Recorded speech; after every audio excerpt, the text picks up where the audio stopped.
அப்துல் கலாம் அவர்கள் மேதகு ஐயா அப்துல் கலாம் அவர்கள் அவருடைய மிகப்பெரிய கனவு தமிழகத்தில் 1 கோடி மரங்களை நட வேண்டும், வெப்பமயமாதலை தடுக்க வேண்டும்னு ஒரு மிகப்பெரிய எண்ணத்தை அவர் நம்ம நடிகர் விவேக் ஐயாட்ட சொல்லியிருந்தார்.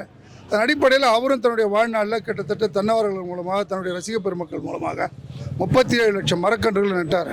அவங்க மனைவி கூட சொல்லும்போது சொன்னாங்க, காலம் அவரை வேகமாக அழைத்து கொண்டு விட்டது, 37 லட்சம் மரக்கன்றுகள் நட்டோனாங்க.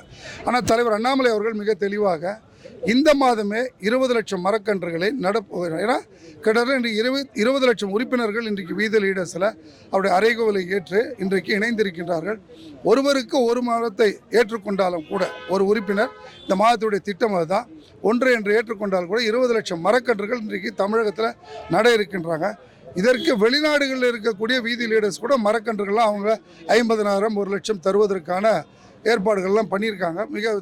எங்களை பொறுத்தவரை எங்களுடைய செங்கல்பட்டு மாவட்டத்தில் கிட்டத்தட்ட இது வரைக்கும் 70,000க்கும் மேற்பட்ட உறுப்பினர்கள் வீதி லீடர்ஸில் சேர்ந்துருக்காங்க. அவங்களும் திட்டமிட்டிருக்காங்க.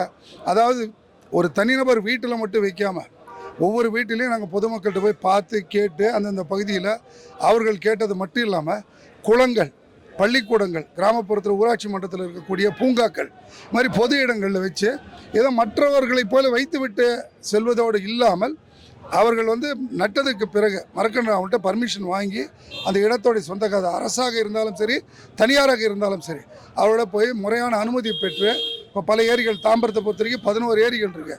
அதற்கான முயற்சியில் துவங்கியிருக்காங்க. ஏரியை சுத்தம் படுத்துறது, அங்கே நடைபாதை, இதெல்லாம் அரசாங்கமே செய்யணும்னு எதிர்பார்க்காம வீதி லீடர்ஸ் பண்ணுறோம். அதோடு மட்டுமல்ல தலைவர் அவர்கள் இதை ஆண்டு முழுவதும் எடுத்து போக வேண்டும் என்று அறிவுரை வழங்கியிருக்கின்றார். ஏனென்று சொன்னால் இன்றைக்கி நமக்கு இருக்கக்கூடிய எப்படி ஒரு போதை அடுத்த தலைமுறைக்கான ஒரு சவாலாக இருக்கின்றதா, அதுபோல் அடுத்த தலைமுறைக்கான சவால் இன்றைக்கு பார்த்திங்கன்னா இந்த உலக வெப்பமயமாதல் குறிப்பாக அது வந்துடுச்சுன்னு சொன்னால் ஒரு புள்ளி விவர கணக்கும்படி 50களில் வரும்போது குடிக்க நீர் இருக்காது. அது மாதிரி பல பிரச்சனைகளை நமக்கு இன்றைக்கு விஞ்ஞானிகள் சொல்லிகிட்டு இருக்காங்க. அதோடைய தற்காப்பு நிகழ்ச்சி அதோடு மட்டும் இல்லாமல் நமக்கு நம்ம வாழக்கூடிய பகுதி அந்த பகுதி சுத்தமாக இருக்கணும், பசுமையாக இருக்கணும். தலைவருடைய காணொலியில் சொல்லியிருப்பார், அண்டை நாடுகளில் வளர்ந்த நாடுகள்லாம் பார்த்திங்கன்னா 60 வயதுக்கு மேற்பட்டவர்கள் ஒரு பூங்காவுக்கு போனாக்கா, ஒரு வயதில் மூத்த குடிமக்கள் பூங்காவுக்கு போனால் ஒரு அமைதியான ஒரு சூழ்நிலை இருக்கும். ஒரு பூங்கா போனாலும் சரி, நடைபாதையாக இருக்கும், அமெரிக்காவாக இருக்கட்டும், எந்த யூரோப்பியன் கண்ட்ரியில் இருந்தாலும் அவர்களுக்கு வாழ்க்கையில் வயதானவர்களுக்கு வேற உழைச்சிட்டாங்க வாழ்க்கை முழுவதும். ஆனால் அவர்களுக்கு ஓய்வு தேவைம்போது இது தமிழகத்தில் இல்லை. எந்த பார்க்கில் பார்த்தீங்கன்னாலும் போதை வஸ்துகள் தான் இருக்குது, சுத்தம் இல்லை. இப்போ இதெல்லாம் முயற்சி எடுத்திருக்கோம். அதே மாதிரி அடுத்த மாதம் தலைவர் பெண்களுக்கான பாதுகாப்பு, பெண்களுடைய அடிப்படை உரிமைகள் வழங்குறதுன்னு சொல்லியிருக்காரு. அதற்கடுத்து இளைஞர்கள், அதுக்கப்புறம் நவம்பர் மாதம் உள்ளாட்சி தேர்தலில் போட்டியிடக்கூடியவர்களுக்கான ஒரு பயிற்சி மாநாடு. அதில் கட்சி இல்லாமல் வீதி லீடர்ஸை பொறுத்த வரைக்கும் இப்போ அரசியல் இயக்கமாக நாம் இல்லை. ஆனால் எல்லாரும் ஒரு உள்ளாட்சி அமைப்பில் பிரதிநிதியாக ஒரு ஊராட்சி மன்ற தலைவர், பேரூராட்சி வார்டு கவுன்சிலரு, நகராட்சியில் கவுன்சிலர், மாநகராட்சி கவுன்சிலர்னா அவன் எதுக்காக மக்கள் பணியாற்றணும், அவனுக்கு என்ன அதிகாரம் இருக்குது என்பதே தெரியாமல் இன்றைக்கு தமிழகத்தில் தெரிஞ்சோ தெரியாமல் 60 ஆண்டுகள் அது மாதிரி ஆகுது. இதெல்லாம் சரி பண்ணுறதுக்கு முயற்சி இன்றைக்கி சென்னையில் நீங்களே உற்சாகத்தை பார்த்தா தெரியும்.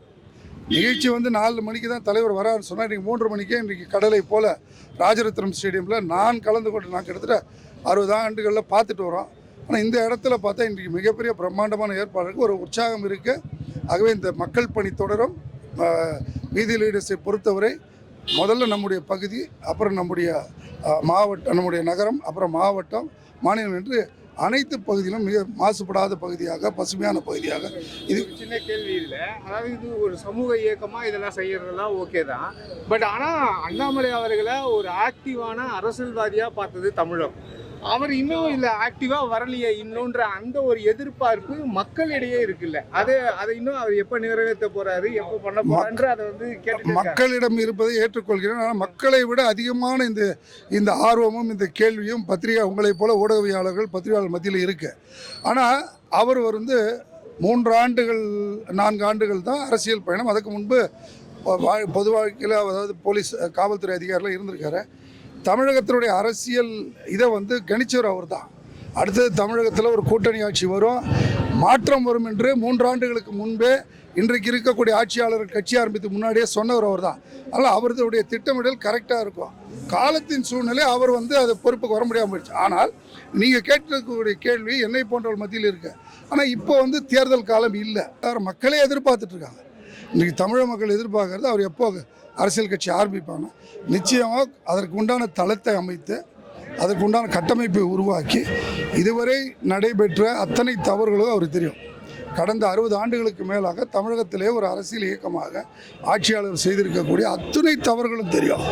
இதையெல்லாம் களைந்து, அதனால தான் அவருடைய அறிவிப்பிலே சொல்கிறார் 5 ஆண்டுகளுக்கு மேலே பொறுப்பு கிடையாது யாராக இருந்தாலும் சரி. அது சாதாரண ஊராட்சி மன்ற தலைவர்லேருந்து அமைச்சர் ஒரு டைம் ஃப்ரேம் ஃபிக்ஸ் பண்ணணும் சொல்லியிருக்காரு.